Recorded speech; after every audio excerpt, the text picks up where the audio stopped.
परम पूज्य शंकराचार्य जी का आशीर्वाद लेने मैं यहाँ पर पहुँचा हूँ और जो कुछ भी घटना उनके साथ हुई वो मन को पीड़ा देने वाली, दुख देने वाली है कि 90 साल के बुजुर्ग को घसीट घसीट के मारा गया, पीटा गया। उनके शिष्यों को चोटी पकड़ के घसीट घसीट के मारा गया, पीटा गया और शंकराचार्य जी को स्नान करने से वंचित कर दिया गया। ये घोर पाप इस प्रयागराज, इस पवित्र धरती पर हुआ है और इसके लिए कोई और नहीं, उत्तर प्रदेश की तानाशाह सरकार और उनका प्रशासन जिम्मेदार है। साथ ही साथ इतना बड़ा दुर्भाग्यपूर्ण मामला है कि शंकराचार्य जी से शंकराचार्य होने का प्रमाण मांगा जा रहा है। जो लोग आज तक अपनी डिग्री नहीं दिखा पाए वो शंकराचार्य जी से शंकराचार्य होने का प्रमाण मांग रहे हैं। शंकराचार्य क्या कोई प्रधानमंत्री तय करेगा, कोई मुख्यमंत्री तय करेगा, कोई पुलिस का कमिश्नर या कानून गो तय करेगा? शंकराचार्य हिंदू धर्म के रीति रिवाजों से तय होते हैं और इसमें किसी को भी हस्तक्षेप करने का कोई अधिकार नहीं है। शंकराचार्य जी से विरोध शासन प्रशासन का इसलिए है कि इन्होंने अविरल और निर्मल गंगा की बात की, इन्होंने गौ हत्या पर रोक लगाने की बात की।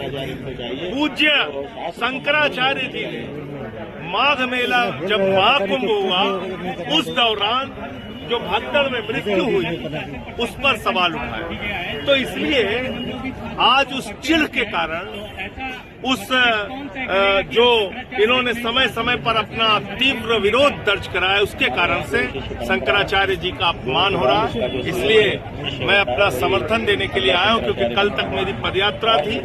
पदयात्रा के दौरान मैं नहीं आ पाया, मेरी फोन पे बात हुई थी पूज्य शंकराचार्य जी से और आज मैं आया हूं अपना समर्थन व्यक्त करने के लिए।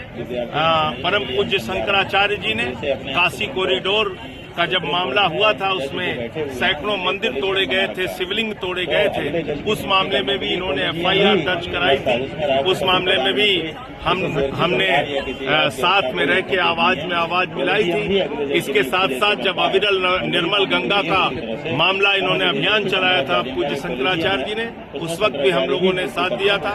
और अभी जो कुछ भी घटना इनके साथ हुई है वो दुखद है, दुर्भाग्यपूर्ण है, पीड़ादायक है और उत्तर प्रदेश के मुख्यमंत्री को अविलंब जो कुछ भी घटना हुई है परम पूज्य शंकराचार्य जी के साथ, उसके लिए उनसे क्षमा मांगते हुए शंकराचार्य जी का स्नान सुनिश्चित कराना चाहिए। एक सवाल और है, शंकराचार्य जी के जो शिष्यों को चोटी उखाड़ा गया उस पर क्या कहेंगे? मैं वही तो कह रहा हूँ कि ये तानाशाही की पराकाष्ठा है, ये हिटलर शाही की पराकाष्ठा है कि आप परम पूज्य शंकराचार्य जी के साथ के जितने भी लोग उस दिन साथ में थे, उनके बटुक थे, शिष्य थे, उनको घसीटा गया, मारा गया, पीटा गया। तो किस तरह का समर्थन दिया आपने? किस तरह की लड़ाई लड़ेगी इसके साथ? अरे यार, समर्थन दिया। देखिए, जहां जिस मंच पर मुझे अपनी बात कहने बोलने का अवसर मिलेगा वहां अपनी बात कहेंगे। और दूसरी बात, जरूरत पड़ेगी, अभी यह आंदोलन ऐसा प्रतीत हो रहा है कि जिस तरह से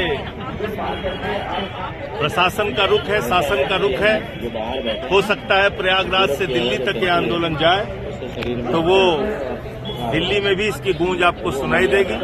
मैं अभी सिर्फ इतना कह रहा हूं, 28 तारीख से संसद शुरू हो रही है, संसद में इस मामले की गूंज आपको सुनाई पड़ेगी।